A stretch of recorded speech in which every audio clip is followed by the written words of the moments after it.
ایک ایسی قوم جنہوں نے اللہ تبارک و تعالیٰ کے عذاب کا مذاق اڑایا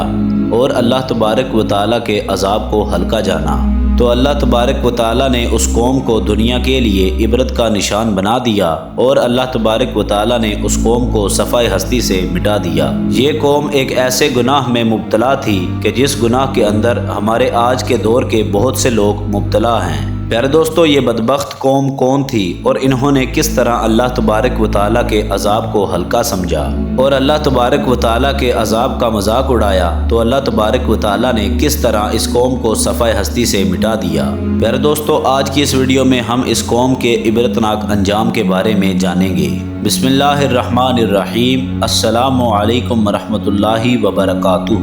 پیارے دوستو، روایات میں آتا ہے کہ بنی اسرائیل کے ایک نیک بزرگ تھے جن کا نام حضرت طاموس رحمۃ اللہ تعالیٰ علیہ تھا۔ ایک دفعہ یہ بزرگ اپنی بستی سے باہر تشریف لائے اور سامنے ایک پہاڑ کو دیکھنے لگے۔ پہاڑ کے اوپر کوئی بھی سبزہ نہ تھا۔ یہ منظر دیکھ کر ان کے دل میں خیال پیدا ہوا کہ کتنا ہی اچھا ہوتا اگر اس پہاڑ کے اوپر سبزہ ہوتا اور آبشاریں ہوتی اور مرغزاریں ہوتی اور ایک خوبصورت منظر ہوتا۔ پیارے دوستو، ابھی یہ بزرگ انہی خیالوں میں مگن تھے تو ان کے دل میں اللہ تبارک و تعالیٰ کی طرف سے ایک الہام پیدا کیا گیا کہ اے میرے بندے، تو میری بندگی سے نکل چکا ہے، اب تجھے میری تخلیق میں کمی اور کوتاہی نظر آتی ہے، اب تجھے میری تخلیق کے اندر عیب نظر آنے لگے ہیں۔ پیارے دوستو، ان بزرگوں کے دل میں جب یہ الہام پیدا ہوا تو وہ ایک دم سے گھبرا گئے، تو انہوں نے اسی وقت اپنے دل میں ایک نیت کر لی کہ جب تک اللہ تبارک و تعالیٰ کی طرف سے یہ واضح پیغام میرے دل میں نہیں آ جاتا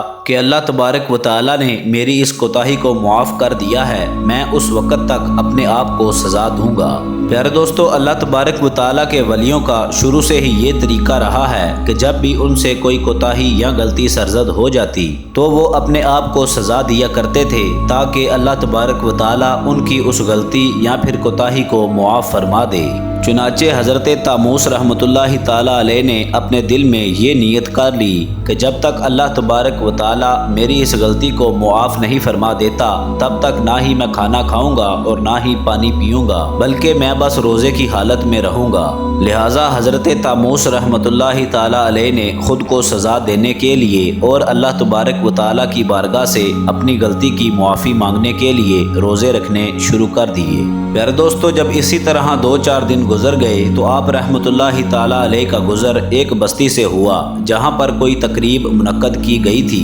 اور بستی والوں نے کھانے پینے کا بھی اہتمام کیا ہوا تھا۔ چنانچہ جب دسترخوان لگایا گیا تو لوگوں نے حضرت طاموس رحمۃ اللہ تعالیٰ علیہ سے کہا کہ آپ بھی تشریف لے آئیں اور کھانا تناول فرما لیں۔ پیارے دوستو، حضرت طاموس رحمۃ اللہ تعالیٰ علیہ نے ان لوگوں سے معذرت کی اور کہا کہ میں کھانا نہیں کھا سکتا۔ لہٰذا وہ لوگ حضرت طاموس رحمۃ اللہ تعالیٰ علیہ سے اصرار کرنے لگے کہ آپ کھانا ضرور کھائیں، لیکن حضرت طاموس رحمۃ اللہ تعالیٰ علیہ نے ان لوگوں کے اصرار کے باوجود ان سے کہا کہ میں کھانا نہیں کھا سکتا۔ چنانچہ آپ کے منع کرنے پر ان سے لوگوں نے پوچھا کہ کیا وجہ ہے، آپ رحمۃ اللہ تعالیٰ علیہ کھانا کیوں نہیں تناول فرما رہے؟ چنانچہ حضرت طاموس رحمۃ اللہ تعالیٰ علیہ نے لوگوں کو وجہ بتائی کہ مجھ سے ایک غلطی سرزد ہو گئی ہے اور میں نے اپنے دل میں ارادہ کیا ہے کہ جب تک اللہ تبارک و تعالیٰ میری غلطی کو معاف نہیں فرما دیتا میں کچھ بھی نہ ہی کھاؤں گا اور نہ ہی پیوں گا۔ پیارے دوستو، حضرت طاموس رحمۃ اللہ تعالیٰ علیہ کی یہ بات سن کر بستی کے لوگ آپ سے کہنے لگے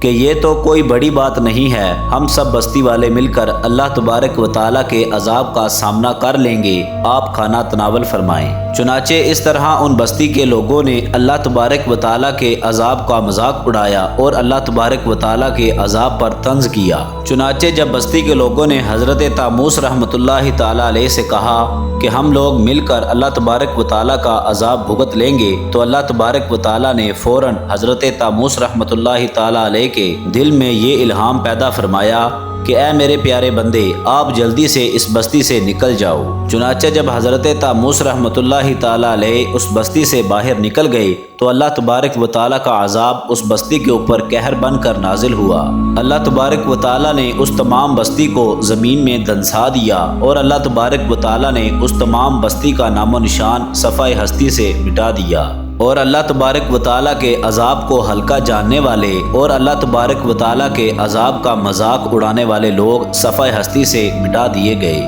دوستو، اللہ تبارک و تعالیٰ سے دعا ہے کہ اللہ تبارک و تعالیٰ ہمیشہ اپنے سامنے عاجزی و انکساری کے ساتھ رہنے کی توفیق عطا فرمائے اور ان تمام تر خطاؤں سے ہمیں بچائے جن خطاؤں میں مبتلا ہو کر پہلی قومیں ہلاک ہوئیں، آمین۔ پیارے دوستو، اگر آپ کو ویڈیو پسند آئی ہو ویڈیو کو لائک کر دیں، چینل کو سبسکرائب کر دیں، بیل آئیکن کو کلک کر دیں تاکہ ہماری نئی آنے والی مزید اچھی ویڈیوز باقاعدگی کے ساتھ آپ تک پہنچ سکیں۔ اپنا خیال رکھیے گا، اللہ حافظ۔